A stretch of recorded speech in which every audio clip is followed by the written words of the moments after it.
ಎಲ್ಲರಿಗೂ ನಮಸ್ಕಾರ ಸ್ನೇಹಿತರೆ.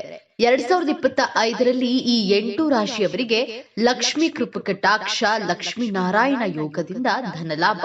12 ತಿಂಗಳ ನಂತರ ಮೀನ ರಾಶಿಯಲ್ಲಿ ನಿರ್ಮಾಣವಾಗಿದೆ ಲಕ್ಷ್ಮೀ ನಾರಾಯಣ ಯೋಗ. ಇದರಿಂದ 2025ರಲ್ಲಿ ಈ ರಾಶಿಯವರ ಜೀವನವೇ ಬದಲಾಗುವ ಸಾಧ್ಯತೆ ಇದೆ. ಈ ಕುರಿತು ವಿವರವಾಗಿ ತಿಳಿಯೋಣ ಬನ್ನಿ. ನವಗ್ರಹಗಳಲ್ಲಿ ಗ್ರಹಗಳ ರಾಜಕುಮಾರ ಆಗಿರುವಂತಹ ಬುಧ ಹಾಗೂ ಶುಭ ಕಾರಕ ಆಗಿರುವಂತಹ ಶುಕ್ರ ಇಬ್ಬರೂ ಕೂಡ ಅತ್ಯಂತ ಪ್ರಮುಖ ಗ್ರಹಗಳಲ್ಲಿ ಕಾಣಿಸಿಕೊಳ್ತಿದ್ದಾರೆ.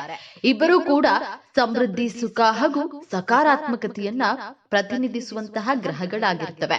ಹೀಗಾಗಿ ಒಂದು ವೇಳೆ ಇವರು ನಿಮ್ಮ ರಾಶಿ ಚಕ್ರದಲ್ಲಿ ಉತ್ತಮ ಸ್ಥಾನದಲ್ಲಿ ಇದ್ರೆ ನೀವು ಜೀವನದಲ್ಲಿ ಆ ಕ್ಷೇತ್ರಗಳಲ್ಲಿ ಉತ್ತಮ ಫಲಿತಾಂಶಗಳನ್ನ ಪಡೆದುಕೊಳ್ಳಬಹುದಾಗಿದೆ. ಮೀನ ರಾಶಿಯಲ್ಲಿ ಇವರಿಬ್ಬರ ಈ ಒಂದು ಸಂಯೋಗದಿಂದಾಗಿ ಲಕ್ಷ್ಮೀನಾರಾಯಣ ಯೋಗ ನಿರ್ಮಾಣವಾಗಿದ್ದು 8 ರಾಶಿಯವರ ಜೀವನದಲ್ಲಿ ಸಾಕ್ಷಾತ್ ಲಕ್ಷ್ಮಿಯೇ ಆಶೀರ್ವಾದ ಬೀರುವಂತಹ ರೀತಿಯಲ್ಲಿ ಅದೃಷ್ಟದ ಸುರಿಮಳೆಯಾಗಲಿದೆ. ಈ ಕುರಿತು ತಿಳಿಯೋಣ. ಅದಕ್ಕೂ ಮುಂಚೆ ನೀವಿರು ನಮ್ಮ ಚಾನೆಲ್ಗೆ ಸಬ್ಸ್ಕ್ರೈಬ್ ಆಗಿಲ್ಲ ಅಂದ್ರೆ ಈಗಲೇ ಸಬ್ಸ್ಕ್ರೈಬ್ ಆಗಿ, ಹಾಗೆ ವಿಡಿಯೋಗೆ ಲೈಕ್ ಮಾಡಿ, ವಿಡಿಯೋವನ್ನ ಸ್ಕಿಪ್ ಮಾಡದೆ ಕೊನೆ ತನಕ ನೋಡಿ. ಮಿಥುನ ರಾಶಿ. ಈ ಸಮಯದಲ್ಲಿ ಮಿಥುನ ರಾಶಿಯವರು ತಮ್ಮ ಜೀವನದಲ್ಲಿ ಬಯಸುವ ಬೌದ್ಧಿಕ ಸುಖವನ್ನ ಹೊಂದಲಿದ್ದಾರೆ. ಕೆಲಸಕ್ಕೆ ಸಂಬಂಧಪಟ್ಟಂತೆ ಮಿಥುನ ರಾಶಿಯವರು ಸಾಕಷ್ಟು ಪ್ರಯಾಣಗಳನ್ನ ಮಾಡಬೇಕಾಗಿ ಬರಬಹುದು, ಆದ್ರೆ ಅವುಗಳು ನಿಮಗೆ ಲಾಭವನ್ನೇ ತರಲಿವೆ. ಉದ್ಯೋಗ ಕ್ಷೇತ್ರದಲ್ಲೂ ಲಾಭ ಕಟ್ಟಿಟ್ಟ ಬುತ್ತಿಯಾಗಿದೆ. ನೀವು ನಿಮ್ಮ ಪರಿಶ್ರಮದ ಫಲದಿಂದಾಗಿ ಉನ್ನತ ಸ್ಥಾನವನ್ನ ಸಂಪಾದಿಸಬಹುದಾಗಿದೆ ಹಾಗೂ ಹಿರಿಯ ಅಧಿಕಾರಿಗಳು ಕೂಡ ತಮ್ಮ ಮಾರ್ಗದರ್ಶನ ಹಾಗೂ ಬೆಂಬಲವನ್ನ ನೀಡಲಿದ್ದಾರೆ. ವ್ಯಾಪಾರಿಗಳು ಈ ಹಿಂದೆ ಮಾಡುವುದಕ್ಕಿಂತ ಹೆಚ್ಚಿನ ಲಾಭವನ್ನ ಈ ಸಮಯದಲ್ಲಿ ಮಾಡಲಿದ್ದಾರೆ. ಈ ಸಮಯದಲ್ಲಿ ನೀವು ನಿಮ್ಮ ಜೀವನದಲ್ಲಿ ಅತ್ಯಂತ ಹೆಚ್ಚಿನ ಹಣವನ್ನ ಸಂಪಾದನೆ ಮಾಡುವುದು ಮಾತ್ರವಲ್ಲದೆ ಭವಿಷ್ಯಕ್ಕಾಗಿ ಉಳಿತಾಯ ಮಾಡುವುದನ್ನ ಕೂಡ ಮಾಡಲಿದ್ದೀರಿ. ಮೀನರಾಶಿ. ಲಕ್ಷ್ಮೀ ನಾರಾಯಣ ಯೋಗ ಮೀನರಾಶಿಯವರಿಗೆ ಸಾಕಷ್ಟು ಲಾಭವನ್ನ ಜೀವನದಲ್ಲಿ ಹೊತ್ತು ತರಲಿದೆ ಹಾಗೂ ವಿಶೇಷವಾಗಿ ಜೀವನ ಸಂಗಾತಿಯ ಜೊತೆಗೆ ವಿಶೇಷ ಕ್ಷಣಗಳನ್ನ ಕಳೆಯುವಂತಹ ಸಂತೋಷಮಯ ಸಮಯ ಕೂಡ ನಿಮ್ಮದಾಗಲಿದೆ. ಈ ಸಮಯದಲ್ಲಿ ಪ್ರಾಪರ್ಟಿ ಅಥವಾ ಮನೆಯ ಮೇಲೆ ನೀವು ಮಾಡುವಂತಹ ಹೂಡಿಕೆ ಅಂದುಕೊಂಡಿರೋದಕ್ಕಿಂತ ಹೆಚ್ಚಿನ ಲಾಭವನ್ನ ತರಲಿದೆ. ಈ ಸಮಯದಲ್ಲಿ ಉದ್ಯೋಗಿಗಳು ತಮ್ಮ ಸಂಬಳದಲ್ಲಿ ಹೆಚ್ಚಳವನ್ನ ಕೂಡ ಹೊಂದಲಿದ್ದಾರೆ. ವ್ಯಾಪಾರದಲ್ಲಿ ಅದೃಷ್ಟದ ಸಹಾಯದಿಂದಾಗಿ ನಿರೀಕ್ಷಿತ ಲಾಭವನ್ನ ಹೊಂದಬಹುದಾಗಿದೆ. ಪಾರ್ಟ್ನರ್ ಬಿಸಿನೆಸ್ ಮಾಡ್ತಾ ಇದ್ರೆ ನಿಮ್ಮ ಪಾರ್ಟ್ನರ್ ಕೂಡ ಈ ಸಂದರ್ಭದಲ್ಲಿ ನಿಮಗೆ ಸಾಕಷ್ಟು ಸಹಾಯ ಮಾಡಲಿದ್ದಾರೆ. ಸಮಾಜದಲ್ಲಿ ನಿಮ್ಮ ಗೌರವ ಹಾಗೂ ಪ್ರತಿಷ್ಠೆ ಹೆಚ್ಚಾಗಲಿದೆ. ಮಕರ ರಾಶಿ. ಮಕರ ರಾಶಿಗೆ ಸೇರಿದ ಜನರಿಗೆ 2025ರ ಹೊಸ ವರ್ಷ ಆರಂಭವು ಬಹಳ ಶುಭವಾಗಿರುವುದು. ಈ ಅವಧಿಯಲ್ಲಿ ನಿಮ್ಮ ಮನಸ್ಸು ಸಾಕಷ್ಟು ಉತ್ಸಾಹದಿಂದ ಇರುವುದು. ಮಕರ ರಾಶಿಗೆ ಸೇರಿದ ಜನರು ಮೊದಲಿಗಿಂತ ಹೆಚ್ಚಿನ ಆತ್ಮವಿಶ್ವಾಸವನ್ನ ಈ ಅವಧಿಯಲ್ಲಿ ಹೊಂದುವರು. ಕೆಲಸಕ್ಕೆ ಸಂಬಂಧಿಸಿದಂತೆ ನೀವು ಅತ್ಯಂತ ಹೆಚ್ಚಿನ ಉತ್ಸಾಹವನ್ನ ಹೊಂದುವಿರಿ. ಈ ಸಮಾಜದಲ್ಲಿ ಮಕರ ರಾಶಿಗೆ ಸೇರಿದ ಜನರ ಗೌರವ ಹಾಗೂ ಮತ್ತು ಖ್ಯಾತಿಯನ್ನ ಸಾಕಷ್ಟು ಹೆಚ್ಚಳವನ್ನ ನೋಡಬಹುದಾಗಿದೆ. ನೀವು ಈ ಸಮಯದಲ್ಲಿ ಯಾವುದೇ ಕೆಲಸವನ್ನ ಮಾಡಿದ್ರೂ ಅದರಲ್ಲಿ ಯಶಸ್ಸು ಲಭಿಸುವುದು. ಇದರಿಂದಾಗಿ ನೀವು ಸಂತೋಷದ ಜೀವನವನ್ನ ನಡೆಸುವಿರಿ. ಕಠಿಣ ಪರಿಶ್ರಮ ಮತ್ತು ಆತ್ಮವಿಶ್ವಾಸದಿಂದ ಮಾಡಿದಂತಹ ಎಲ್ಲಾ ಕೆಲಸಗಳು ಸಫಲವಾಗುವುದು. ಮನೆಯಲ್ಲಿನ ಎಲ್ಲಾ ಸದಸ್ಯರೊಂದಿಗೆ ಮಕರ ರಾಶಿಗೆ ಸೇರಿದ ಜನರ ಸಂಬಂಧವು ಸುಧಾರಣೆಯನ್ನ ಹೊಂದುವುದರೊಂದಿಗೆ ಮನೆಯಲ್ಲಿ ಸಂತೋಷದ ವಾತಾವರಣ ಇರುವುದು.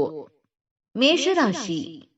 ಲಕ್ಷ್ಮೀ ನಾರಾಯಣ ಯೋಗದಿಂದಾಗಿ ಮೇಷರಾಶಿಯವರ ಮೇಲೆ ಶುಕ್ರ ಹಾಗೂ ಬುಧರ ವಿಶೇಷ ಕೃಪೆ ಇರಲಿದೆ. ಮೇಷರಾಶಿಯವರ ಜೀವನ ಶೈಲಿಯಲ್ಲಿ ಸುಖ ಹಾಗೂ ಸಮೃದ್ಧಿಯಲ್ಲಿ ಕೂಡಿ ಅಭಿವೃದ್ಧಿ ಕಾಣಲಿದೆ. ಪಿತ್ರಾರ್ಜಿತ ಆಸ್ತಿಯಲ್ಲಿ ಕೂಡ ನಿಮಗೆ ಒಳ್ಳೆಯ ಪ್ರಮಾಣದಲ್ಲಿ ಧನ ಲಾಭವಾಗಲಿದೆ ಹಾಗೂ ಹಣ ಸಂಪಾದನೆ ಮಾಡುವುದಕ್ಕೆ ಹೊಸ ಆದಾಯದ ಮೂಲಗಳು ತೆರೆದುಕೊಳ್ಳಲಿದೆ. ಹಣವನ್ನ ಹೂಡಿಕೆ ಮಾಡುವಂತಹ ಯೋಜನೆ ಮಾಡ್ತಾ ಇದ್ರೆ ಈ ಸಮಯ ನಿಮಗೆ ಮಾಡುವಂತಹ ಹೂಡಿಕೆಯಲ್ಲಿ ಲಾಭವನ್ನ ಪಡೆದುಕೊಳ್ಳುವ ಅವಕಾಶವನ್ನ ನೀಡಲಿದೆ. ವ್ಯಾಪಾರದಲ್ಲಿ ಕೂಡ ನೀವು ನಿಮ್ಮ ಪ್ಲಾನಿಂಗ್ ಮೂಲಕ ಹೆಚ್ಚಿನ ಲಾಭವನ್ನ ಸಂಪಾದನೆ ಮಾಡಬಹುದಾಗಿದೆ. ಆಧ್ಯಾತ್ಮಿಕ ವಿಚಾರಗಳ ಕಡೆಗೆ ನಿಮ್ಮ ಮನಸ್ಸಿನ ಆಸಕ್ತಿ ಹೆಚ್ಚಾಗಲಿದೆ. ಅವಿವಾಹಿತರಿಗೆ ಮದುವೆಯ ಅವಕಾಶಗಳು ಈ ಸಂದರ್ಭದಲ್ಲಿ ಕೂಡಿ ಬರಲಿವೆ. ಜೀವನದಲ್ಲಿ ಇರುವಂತಹ ಎಲ್ಲಾ ಸಮಸ್ಯೆಗಳು ದೂರವಾಗಿ ಜೀವನದಲ್ಲಿ ಸಂತೋಷದ ಆಗಮನವಾಗಲಿದೆ. ಸಿಂಹರಾಶಿ. ಸಿಂಹರಾಶಿಗೆ ಸೇರಿದ ಜನರಿಗೆ 2025ರ ಆರಂಭವು ಬಹಳ ಲಾಭದಾಯಕವಾಗಿರುವುದು. ಈ ಅವಧಿಯಲ್ಲಿ ಸಿಂಹ ರಾಶಿಗೆ ಸೇರಿದ ಜನರ ಧನ ಸಂಪತ್ತು ಸಾಕಷ್ಟು ವೃದ್ಧಿಯಾಗುವ ಯೋಗವಿದೆ. ಯಾವುದಾದರೂ ಕೆಲಸಕ್ಕೆ ಸಂಬಂಧಿಸಿದಂತೆ ಈ ರಾಶಿಗೆ ಸೇರಿದ ಜನರಿಗೆ ಯಶಸ್ಸು ಲಭಿಸುವ ಉತ್ತಮವಾದ ಯೋಗವಿದೆ. ವ್ಯಾಪಾರವನ್ನ ಮಾಡುವಂತಹ ಸಿಂಹ ರಾಶಿಗೆ ಸೇರಿದ ಜನರು ಬಹಳಷ್ಟು ಯಶಸ್ಸನ್ನ ಪಡೆಯುವುದರೊಂದಿಗೆ ಹೆಚ್ಚಿನ ಧನಲಾಭವಾಗುವುದು. ಜೊತೆಗೆ ನೀವು ಹೊಸ ವ್ಯಾಪಾರವನ್ನ ಶುರು ಮಾಡಬೇಕೆಂದಿದ್ರೆ ಈ ರಾಜಯೋಗದ ಸಮಯವು ಶುಭವಾಗಿರುವುದು. ಸಕಾರಾತ್ಮಕ ವಿಚಾರಗಳಿಂದ ಸಿಂಹ ರಾಶಿಗೆ ಸೇರಿದ ಜನರಿಗೆ ಬಹಳಷ್ಟು ಪ್ರಗತಿ ಲಭಿಸುವುದು. ನಿಮ್ಮ ವೈವಾಹಿಕ ಜೀವನವು ಸುಖಮಯವಾಗಿರುವುದು. ಆರ್ಥಿಕ ಸ್ಥಿತಿಯ ಬಗ್ಗೆ ಹೇಳೋದಾದ್ರೆ ಸಿಂಹ ರಾಶಿಗೆ ಸೇರಿದ ಜನರು ಮೊದಲಿಗಿಂತ ಈ ಅವಧಿಯಲ್ಲಿ ಹೆಚ್ಚಿನ ಸುಧಾರಣೆಯನ್ನ ಕಾಣುವ ಯೋಗವಿದೆ. ವೃಷಭ ರಾಶಿ. ವೃಷಭ ರಾಶಿಗೆ ಸೇರಿದ ಜನರಿಗೆ ಈ ರಾಜಯೋಗ ಸಾಕಷ್ಟು ಲಾಭದಾಯಕವಾಗಿರುವುದು. ವೃಷಭ ರಾಶಿಗೆ ಸೇರಿದ ಜನರು ಈ ಅವಧಿಯಲ್ಲಿ ಹೆಚ್ಚಿನ ಧನಲಾಭವನ್ನ ಪಡೆಯುವ ಸಾಧ್ಯತೆ ಇದೆ. ಕೆಲಸಕ್ಕೆ ಸಂಬಂಧಿಸಿದಂತೆ ಈ ರಾಶಿಗೆ ಸೇರಿದ ಜನರು ಸಾಕಷ್ಟು ಪ್ರಗತಿಯನ್ನ ಪಡೆಯುವುದರೊಂದಿಗೆ ನಿಮ್ಮ ಆದಾಯದಲ್ಲಿ ಬಹಳಷ್ಟು ವೃದ್ಧಿಯಾಗುವುದು. ಹೊಸ ಕೆಲಸವನ್ನ ಶುರು ಮಾಡಬೇಕೆಂದಿರುವ ವೃಷಭ ರಾಶಿಗೆ ಸೇರಿದ ಜನರಿಗೆ ಈ ಅವಧಿಯು ಸಾಕಷ್ಟು ಉತ್ತಮವಾಗಿರುವುದು. ಜೊತೆಗೆ ಕೆಲಸಕ್ಕೆ ಸಂಬಂಧಿಸಿದಂತೆ ಹಾಗೂ ವ್ಯಾಪಾರಕ್ಕೆ ಸಂಬಂಧಿಸಿದಂತೆ ಈ ಅವಧಿಯಲ್ಲಿ ನಿಮಗೆ ಯಶಸ್ಸು ಲಭಿಸಲಿದೆ. ಈ ಸಮಯದಲ್ಲಿ ವೃಷಭ ರಾಶಿಗೆ ಸೇರಿದ ಜನರ ಮನೆಯಲ್ಲಿ ಶುಭ ಕಾರ್ಯ ನಡೆಯುವಂತಹ ಸಾಧ್ಯತೆ ಇದೆ. ಈ ಅವಧಿಯಲ್ಲಿ ನೀವು ಹೊರಗೆ ಹೋಗುವ ಬಗ್ಗೆ ಯೋಜನೆಗಳನ್ನ ರೂಪಿಸುವಿರಿ. ಇದರಿಂದಾಗಿ ನಿಮಗೆ ಕೆಲಸ ಮತ್ತು ವ್ಯಾಪಾರ ಎರಡರಲ್ಲೂ ಸಾಕಷ್ಟು ಪ್ರಗತಿ ಲಭಿಸುವುದು.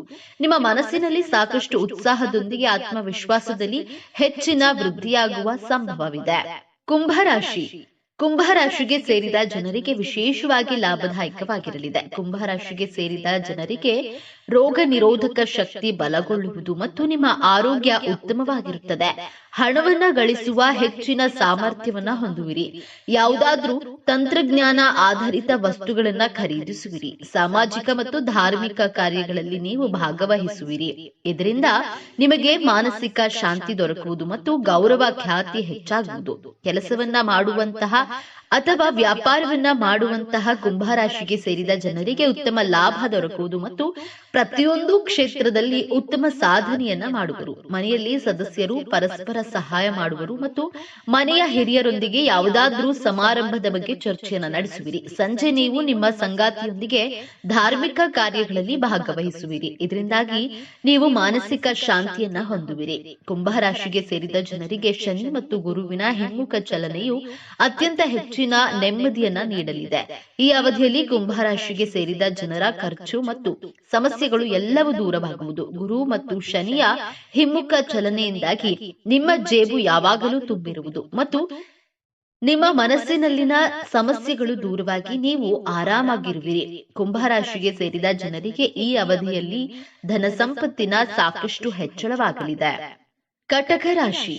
ಕಟಕ ರಾಶಿಗೆ ಸೇರಿದ ಜನರಿಗೆ ವಿಶೇಷವಾಗಿ ಲಾಭದಾಯಕವಾಗಿರಲಿದೆ. ಕಟಕ ರಾಶಿಗೆ ಸೇರಿದ ಜನರು ತಮ್ಮ ಎಲ್ಲಾ ಕೆಲಸಗಳನ್ನ ಲಾಭ ಹೊಂದುವರು ಮತ್ತು ನಿಮ್ಮ ಸಂಗಾತಿಯೊಂದಿಗೆ ಮನೆಗಾಗಿ ಅಗತ್ಯ ವಸ್ತುಗಳನ್ನ ಖರೀದಿಸುವಿರಿ. ನೀವು ಹೂಡಿಕೆಯನ್ನ ಮಾಡಿದ್ರೆ ಭವಿಷ್ಯದಲ್ಲಿ ನೀವು ಅನುಕೂಲಕರ ಫಲಿತಾಂಶ ದೊರಕುವುದು ಮತ್ತು ಜೀವನದಲ್ಲಿ ಸಕಾರಾತ್ಮಕ ಬದಲಾವಣೆಯನ್ನ ಕಾಣುವಿರಿ. ನಿಮ್ಮ ತಾಯಿಯೊಂದಿಗೆ ನೀವು ಉತ್ತಮ ಸಂಬಂಧವನ್ನ ಹೊಂದದೇ ಇದ್ರೆ ನಿಮ್ಮ ಸಂಬಂಧ ಬಲಗೊಳ್ಳುವುದು ಮತ್ತು ಅವರ ಸಲಹೆಯಿಂದ ನೀವು ಲಾಭವನ್ನ ಪಡೆಯುವಿರಿ. ಕರ್ಕ ರಾಶಿಯ ಜನರಿಗೆ ತುಂಬಾ ಪ್ರಯೋಜನಕಾರಿಯಾಗಿದೆ. ಈ ರಾಶಿ ಚಕ್ರ ಚಿಹ್ನೆಯಲ್ಲಿ ಶುಕ್ರ ಮತ್ತು ಗುರುಗಳ ಸಂಯೋಗವು 12ನೇ ಮನೆಯಲ್ಲಿ ನಡೆಯುತ್ತಿದೆ. ಅಂತಹ ಪರಿಸ್ಥಿತಿಯಲ್ಲಿ ನೀವು ಆಧ್ಯಾತ್ಮಿಕತೆಯ ಕಡೆಗೆ ಹೆಚ್ಚು ಒಲವು ತೋರುತ್ತೀರಿ. ಧಾರ್ಮಿಕ ಕಾರ್ಯಗಳಲ್ಲಿ ಸಕ್ರಿಯವಾಗಿ ಭಾಗವಹಿಸಬಹುದು. ದೀರ್ಘಕಾಲದ ಸಮಸ್ಯೆಗಳು ಈಗ ಕೊನೆಗೊಳ್ಳಬಹುದು. ಇದರೊಂದಿಗೆ ವಿದೇಶಕ್ಕೆ ಹೋಗುವ ನಿಮ್ಮ ಕನಸು ನನಸಾಗಬಹುದು. ನೀವು ವಿದೇಶದಲ್ಲಿ ಕೆಲಸ ಮಾಡ್ತಾ ಇದ್ರೆ ನೀವು ಉತ್ತಮ ಆರ್ಥಿಕ ಲಾಭವನ್ನ ಪಡೆಯಬಹುದು. ಸ್ನೇಹಿತರೆ, ಈ ಮಾಹಿತಿ ನಿಮಗೆ ಇಷ್ಟವಾಗಿದ್ದಲ್ಲಿ ದಯವಿಟ್ಟು ಶೇರ್ ಮಾಡಿ, ಲೈಕ್ ಮಾಡಿ ಮತ್ತು ನಮ್ಮ ಚಾನೆಲ್ಗೆ ಸಬ್ಸ್ಕ್ರೈಬ್ ಆಗಿ.